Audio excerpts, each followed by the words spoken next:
Hi everyone. So I'd like to welcome you to my talk on saturated fats, everything you'll need to know. I'm really excited to have you here with me today.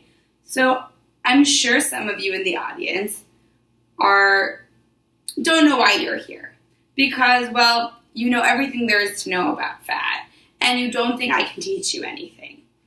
As well as I'm a RD to B, so you're thinking, I'm going to tell you to not eat fat and follow a low-fat diet. While others are sitting here and don't really know what saturated fat is or really anything about fat or about the diet. So for everyone here, thank you again for coming. And for those of you who feel well-versed in this topic, I hope I can enlighten you and teach you something new or debunk some myths that you may have heard that's out in the public. And for those of you who don't really know much about this topic, I would like to educate you and provide you with the tools to be an educated consumer and eater. Okay, so I'll begin. I'd like to ask you this. When I say fat, what comes to your mind? Belly fat. That's the first. Butter. Yep. Steak. French fries. Cholesterol. Okay.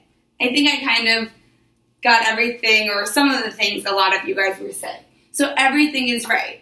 So we mentioned belly fat, which is basically fat we create in our body. That's one form of fat. The other form of fat is dietary fat that we consume, that we ingest from animal or plant-based sources. So I'd like to begin with, thank you for helping me getting started, and now I'll give you a little bit more right here. So fats and oils are healthy and beneficial, as well as essential in every diet. Now, the amount and the type of fat that you consume will determine how healthy your diet, as well as your heart and your body is. And so there are different types of fat. There are monounsaturated, polyunsaturated, trans fats, and saturated fats. And I'm going to talk a little bit more about all of these in just a little bit. But I wanted to tell you why fat is so essential to your body. Firstly, it provides us with energy. It supplies the body with energy to function. Second, it provides us with essential fatty acids. So essential fatty acids are fatty acids or fats that our body cannot create on its own, but are essential to us. And so these must be supplied for or provided from the diet. Then we also have fats that are essential because, fats are essential. And why is that? Well, they provide or they aid in the absorption of fat-soluble vitamins. And these vitamins are vitamin A, D, E, and K. Additionally, fats are building blocks for cell membranes, as well as they play a key regulatory role in many biological processes. So overall, we need fat. I am not recommending a low-fat diet. I am, however, recommending a diet where fat falls in from 20 to 35% of the calories you consume. And I'll go into that a little bit later, but most of the fat should be coming from mono and polyunsaturated fats, which are vegetable-based oils, avocado, fatty fish or leaner fish, nuts, beans. Those are what we want to be having. So I'll talk a little bit more about our recommendations at the end of my talk, but I want to give you a little bit about what this is going to be about. So what are saturated fats? Well, what I told you before is that we have different types of fat, right? And so these fats differ based on their chemical composition. So saturated fats, unfortunately you can't see my model here, but saturated fats have no double bond. And why is this? Well, they're saturated with hydrogen atoms. Whereas my unsaturated fatty acid has a double bond. And this is a monounsaturated fatty acid. And why is that? Well, it's not saturated with hydrogens. So it needs that double bond to connect them. And so you can't see, but my saturated fat is straight, whereas my unsaturated is kind of broken off.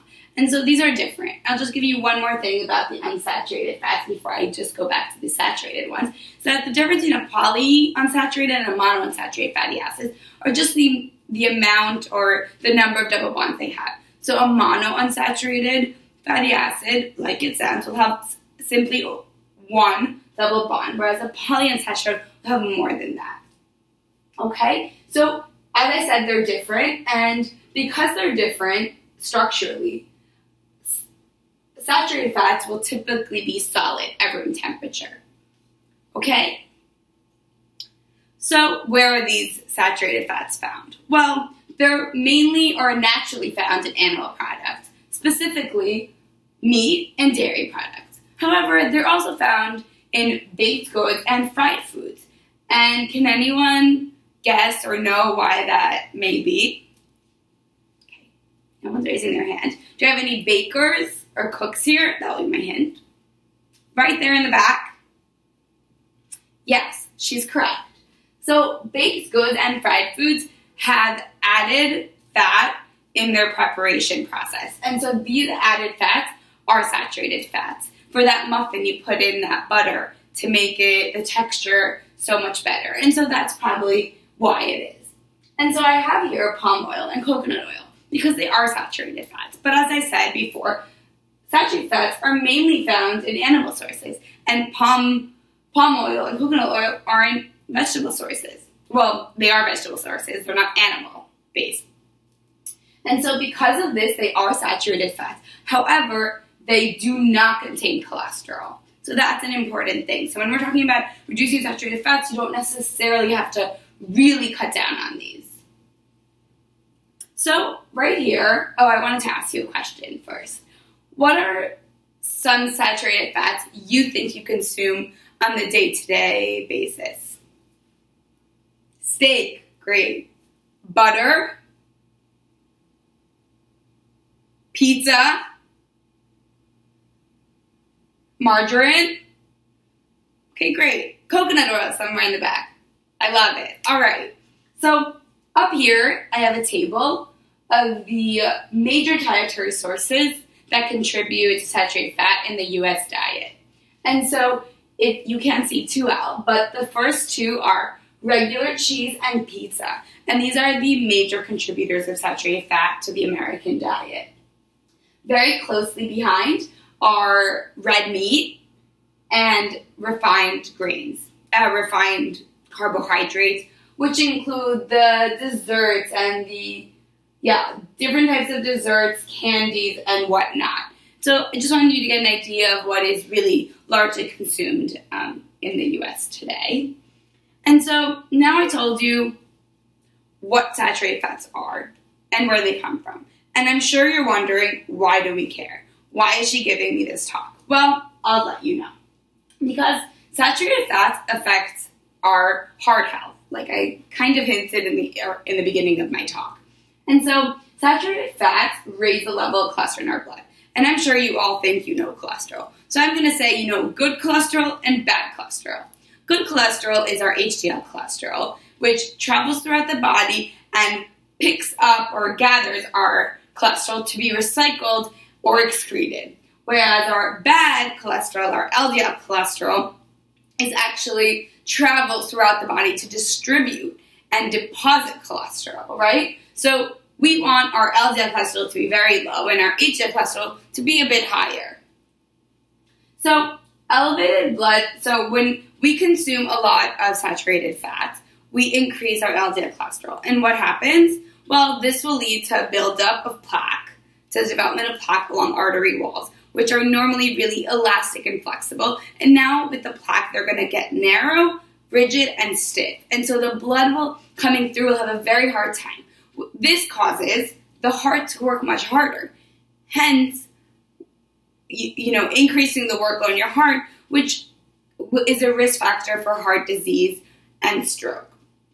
And so that process I described of the plaque building on the arteries, that's called atherosclerosis.